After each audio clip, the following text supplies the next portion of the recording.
Welcome everybody. Welcome to Edinburgh Camp, the virtual camp. And we're on week 2, session number 3. And we're out here in the woods. Some of you may not know this, but behind the camp, the woods go way back to Interstate 79 and the camp owns that. We've got some trails back here. And in fact, we even ran back here for our 5K race that we did the last couple of years during family camp. It's a wonderful place. The only bad thing would be the deer flies. If you see me swatting my hair or hit my skin or whatever, I'm probably trying to kill one or two. But hey, today I want to talk to you about, well, to keep with our theme, about that we are valuable. And for session 3, the title is, God will use us to impact our parents despite our imperfections. In fact, here's the scripture verse for today. Ephesians chapter 6, verses 1 through 3 says this: Children, obey your parents in the Lord, for this is right. Honor your father and mother, which is the first commandment with a promise, that it may go well with you, and that you may enjoy long life on the earth. You know, people kind of like, when they hear the word obey, they think, oh my goodness, I don't want to obey. I want to do what I want to do, and I don't want to have to listen to anybody else. But God is like, wow, there are great things that happen when you obey. It's like when we obey God, He gives us His blessing. When we obey our parents, man, it makes our relationship with them stronger and better. They have an admiration for us because we listen to them. They trust us more. They give us more freedoms because, like, wow, I can trust my kid. Because they obey us, I can trust them to do other things as well. When I was little, I have a twin brother, Blaine. We had a Christmas tree in our house.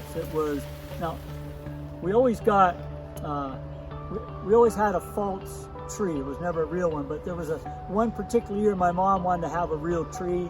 So we went out, bought a real tree, had it for Christmas. Christmas was over. My dad wanted my twin brother and I to take it out by the burn pile.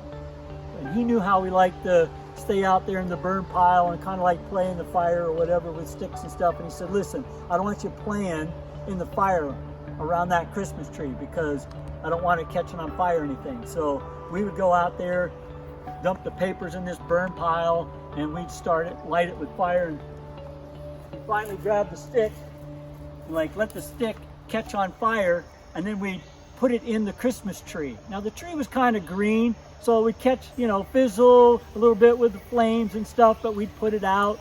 But every time we went out to burn, the tree got a little more dead, a little more brown, not so green, and it would catch on fire. And one day it caught on fire, and I mean, it just ignited, and we could not get it out. And it's in the woods, and along the woods, we were afraid that we we're gonna have a forest fire. My brother Blaine ran in the house saying how the Christmas tree was on fire, the Christmas tree on fire. My dad came out and he wasn't real happy. He got it out, and basically he moved it with a big limb out in the yard so that it would burn out there. But he was disappointed in us. He's like, hey, I told you guys not to do this. I trusted you, and now you've broken the trust, and it just hurt. And so when I think about, man, God wants to use us despite our imperfections to impact our parents, it starts with obedience. It starts with obeying. If you think about us burning, that was what our chore. We had to burn papers, we had to take out garbage, we had to clean our room, we had to dust our room, we had to make our beds, and those are just part of our responsibilities when we were little. And when parents would tell us to do that, there was times we were like, hey, we're playing on the video, we played Nintendo. We're like, oh, we're playing Nintendo.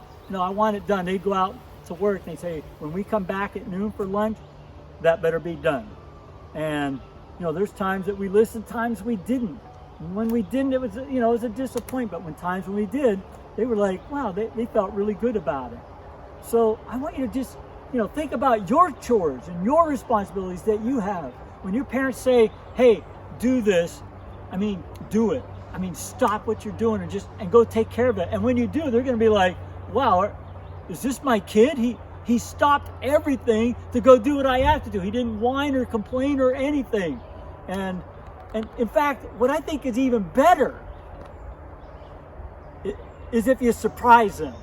if you're like, okay, today they're going to ask me to take out the garbage, I'm going to do it right now rather than wait for them to ask me. And I'm going to clean my room rather than wait for them to ask me. And when you do that, then they're really blown away. They're like, you are not my kid. You've never done this before. You've never surprised me like this. But they're going to be so happy. I mean, I don't know if they'll love and embrace you or anything, but inside they're just going to be so happy that you did that. I mean, I remember when we went on a vacation, my parents, I told you I have a twin brother, but I also have an older sister and an older brother. There's 4 of us. And we got in the car and we're going on this vacation and we're in the back seat, 3 of us, one's up in the middle, and we're like fighting and arguing. And Mommy, Christy's touching me, and tell her to quit touching me. And then she'd be doing this, and my parents are like, knock it off. And then we go someplace like, oh, we don't want to go on the boat out in the water. We want to go to the swimming pool in the hotel.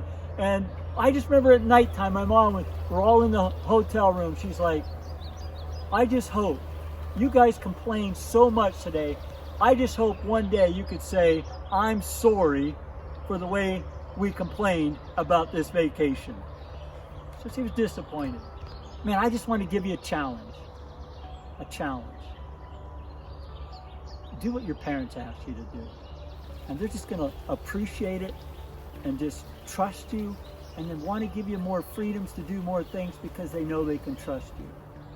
In fact, my challenge goes one step further. Do these things. Do your chores without even being asked. And they'll really be appreciative of you. I mean, they'll really, really appreciate it. And they always love you, but their love for you is just going to be even greater and appreciate it all along. So God bless you. God can use you despite your imperfections to be a blessing to your parents. Be a blessing. Love you.